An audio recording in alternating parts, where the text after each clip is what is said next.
继续关心刑事局和泰国的警方有合作。10月25日时，有甲2个通缉犯对国外押回来咱台湾。抑到目前为止，走路去国外嫌犯抑阁超过7800人。警方就表示，要查真正有困难。伊嘛认为法务部防止逃亡机制有空芳，也让外交部嘛无随甲通缉犯的护照注销，才会遮尔恶劣人。警方对4天的诈欺犯宣读权利，伊转机互走落来，判刑定案了。 逃走出境几2年，日前伫泰国受掠。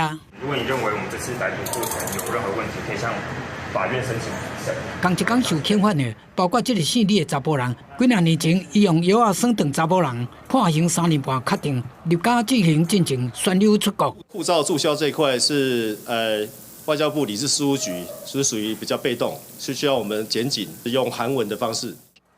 姓李的查甫人出国走路，护照并无注销。 伫外国阁会当拍走，刑事局讲外交部爱检讨，毕竟警方每年抓到的人拢未超过10个，也若直直增加的逃犯名单是做甲算袂了。犯嫌利用侦审的一个空窗期，甚至持这个合法的旅行文件、护照出境，国内法务部还有高检署、外交部等相关单位，能针对国内的部分来做强化。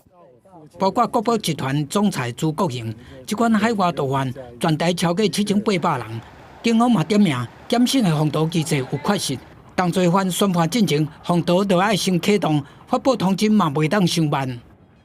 刑事诉讼法啊，像一些这个有罪羁押制度啦，哈，或者执行中该如何迅速执行这个。